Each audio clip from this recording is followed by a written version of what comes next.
Saxon Algebra 2, Lesson 19, Value Word Problems. These are familiar to you. We did these last year. We're going to put a little bit of a spin on it, but this is all pretty familiar.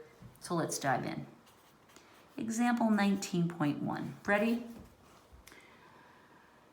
Karamagu, that's a person. You can guess the gender. Paramagu had 50 nickels and dimes whose value was $4. How many of each kind did he have? Sounds familiar, right? Okay, these are the coin problems, and the cool thing about them is that they always have a quantity statement and a value statement. Whoops. I don't know if you should worry about me, but I tried to make a V, and that's what I came up with. That's kind of upside down, isn't it? Let me try that. All right, a quantity statement and a value statement. We always write the quantity statement first. He had 50 nickels and dimes. All right, the number of nickels plus the number of dimes equals 50. I like it, don't you? It's so nice. Now we're gonna write a statement about the value of each coin. And we have to think about what coins are worth. A nickel's worth 5 cents, a dime is worth 10. Now, we usually write that in decimal format, right? We would write a nickel as 0.05 rather than writing it as 5 cents. And a dime, we would write like that instead of 10 cents. And we can write them like this, but the reason I don't like to do that is because then we're throwing decimals into our problem, and I just don't want to. So I like to state the value of the coins in terms of cents rather than dollars, right? These are technically dollars. And that's fine. It just means that we have to remember to state every part of that second equation as cents rather than dollars. So let's write it out. The value of the coins is $4, all right? So 5 times the number of nickels, because each one's worth 5 cents, plus 10 times the number of dimes, because each one is worth 10 cents, equals $4, which is 400 cents. You just bump the decimals out of all of them as you write it down. Now we have two lovely equations that we can use to solve our system of equation. We could substitute easily, right? Because remember the hallmark of a good substitution situation is that you have at least one variable that has no numeric coefficient so that we can say, oh, let's solve for this. So we could subtract that. We could subtract either one of these and say like number of nickels equals 50 minus number of dimes and plug it in. But I'm in the mood for elimination, you guys. So let's multiply this top one by minus 5. I want to cancel out the nickels. I want to multiply this by minus 5. That sounds easy to me, so that's what I'm going to do. You can choose your own way. John chooses to substitute, but John's his own man. So I get minus 5 times the number of nickels, minus 5 times the number of dimes equals minus 250. Okay? I'm going to gently squiggle that out so that I remember to pay attention to these two now. That cancels. 5 times the number of dimes equals 150. Oh. Okay, I like it.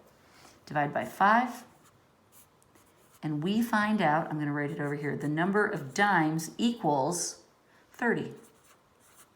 150 divided by 5. I feel good about this. That's beautiful, but we're not done because we also have to find the number of nickels. We look back at our original equations and look for something that would be easy to solve, and I get really happy about this one. Number of nickels plus the number of dimes equals 50. So my brain quickly says, well, 20 nickels, hello, box it, smile at it. We got it right, yay.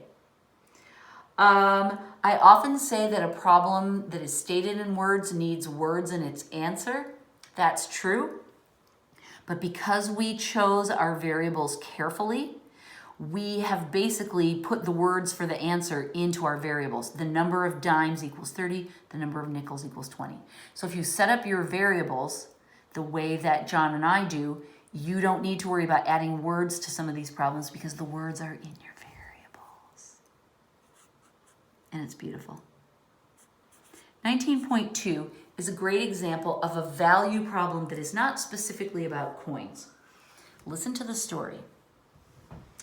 The fishmonger sold codfish for 6 pence each and mussels for 1 pence each. If Harriet had a total of 26 items and spent 86 pence, how many codfish did she buy? Now at first, your brain might be going, what in the world? I don't know. I smell fish. Is it lunchtime? What are we doing?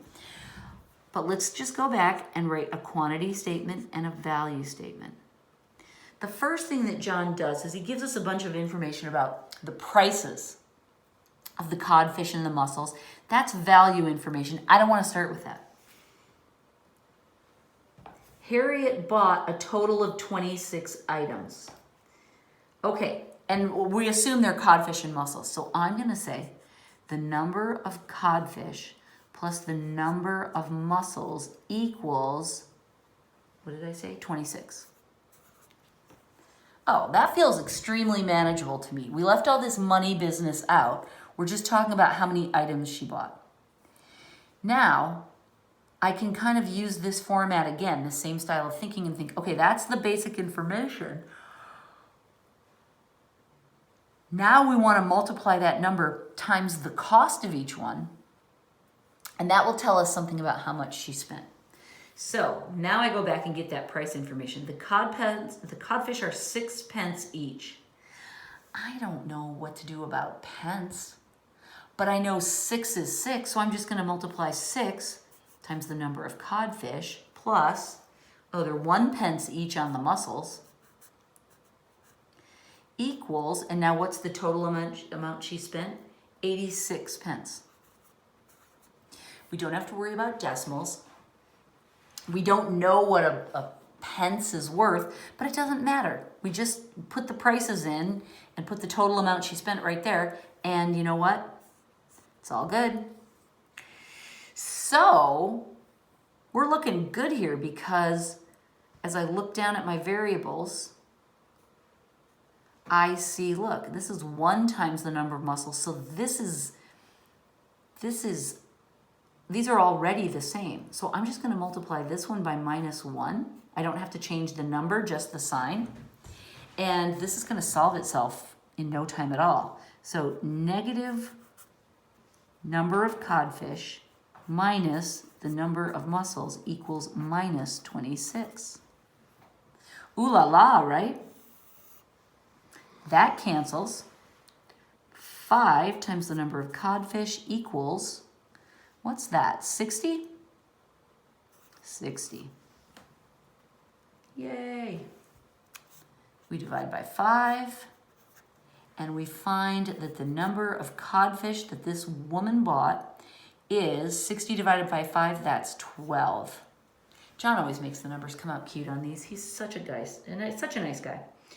Okay, so we're almost done, and now we need to find the number of mussels, and we look back to this original equation. They have to add to 26, so this must be 14. Okay, I don't even bother writing that down, but what I do sometimes, just so that someone could follow my thinking, is I write that, and then I write underneath it 26. And I put that little underline. I was an accounting major, and I worked as an accountant for a number of years. Accountants like to do this double rule thing when they get to a number that is conclusive. So that, to me, I'm showing, oh, look, see, it adds, and that ties back, and it's all good. So that just helps.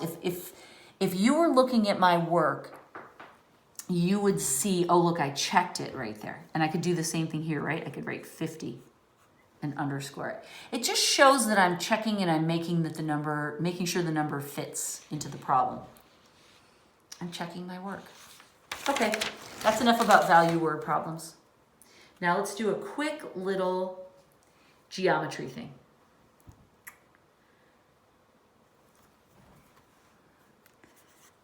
And what I want to talk about first is a concept in geometry that we call similarity.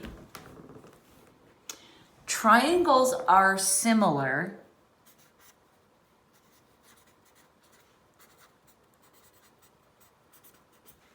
if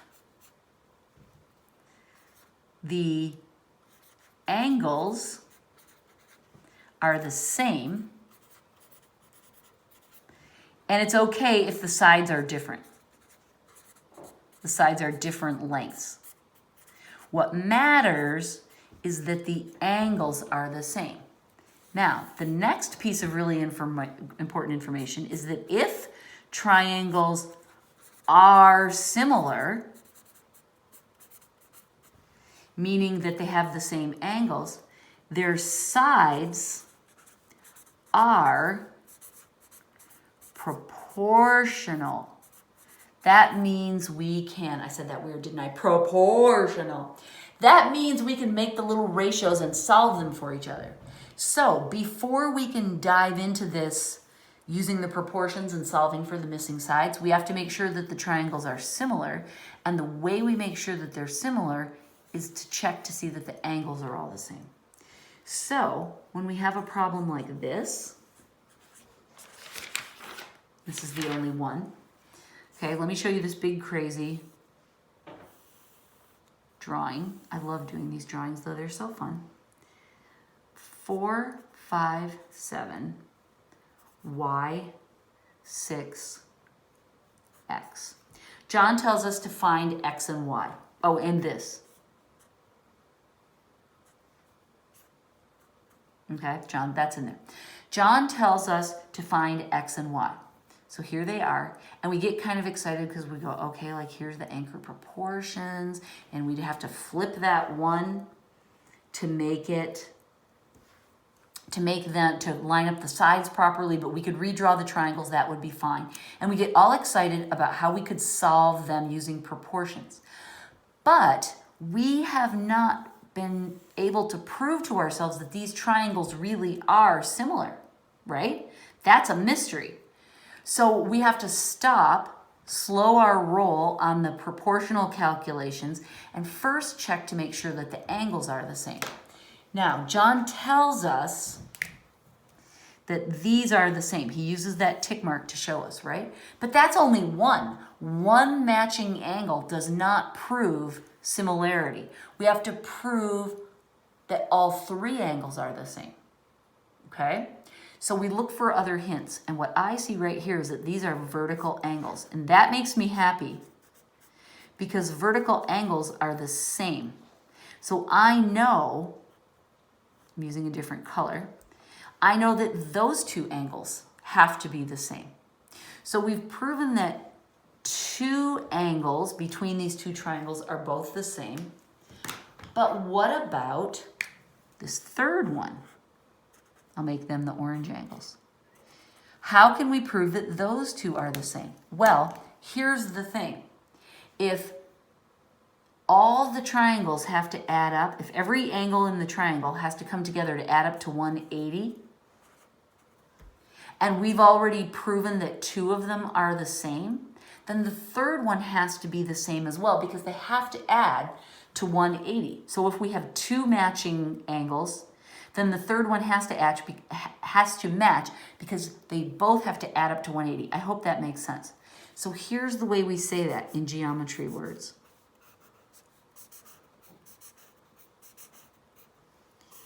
If you can prove that two angles are the same, then you've proven that all three are the same because they have to add to 180, and so that last one has to match. So that we say angle, angle is the same as angle, angle, angle. And that way, if we're trying to prove that triangles are similar so that we can do this proportional thing, we need to prove that all the angles are the same, but technically we only have to prove two because the third one is automatic. All right, does that make sense? Say yes really loud so I can hear you. All right, so now I'm gonna go back to my original triangles, and this time I'm gonna redraw them so that I can see the sides corresponding. I'm going to make one a little bigger than the other. And I'm going to copy the first one exactly the way it was.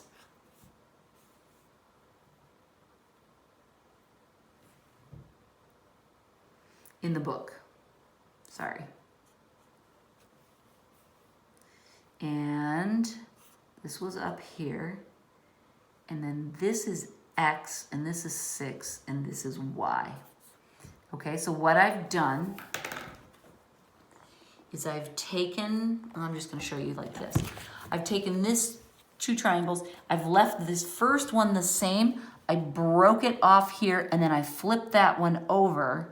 Oh, I have to flip it the other way too, don't I? I have to make it so that this is on top and this is on that side. And I did that wrong. This needs to be over there. So the X is between the 2 ticks. This is the X. See, it's easy to get these mixed up. The Y is the long side, that's right. And then this is the 6. Now I have 2 triangles. I know that 2 of the angles match.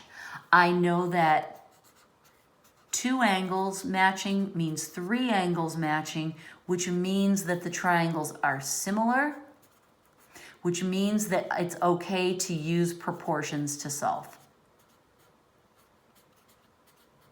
All of that is a big snowball of information I need before I start fooling around with anchor proportions and all of that. But now I have John's blessing, Euclid's blessing. Gracie's scratching herself and kicking, oh, my cart that I put things in. Here's my anchor proportion. It's 4/6. So to solve for X, I'm going to set that equal to 5/X. And then I'll set up both right now. Anchor proportion again. And then these 2 equal 7/Y. Makes sense? We've been doing this. The only thing that's different this time is we're talking about the fact that you have to be sure that you've met that condition before you start jumping off the deep end with all these proportions. And the way we prove that is we have to make at least 2 angles match. Then we know that all 3 match. Then we're good to go. Okay, let's solve these. 4x equals 30. X equals 15/2. That is so unsatisfying, isn't it? It's correct, but you know, it's not making me happy. And then this one, we have 4y equals 42. And that is y equals 21/2. Again, correct, but oh, John, that's just sad. Okay, we are done with lesson 19.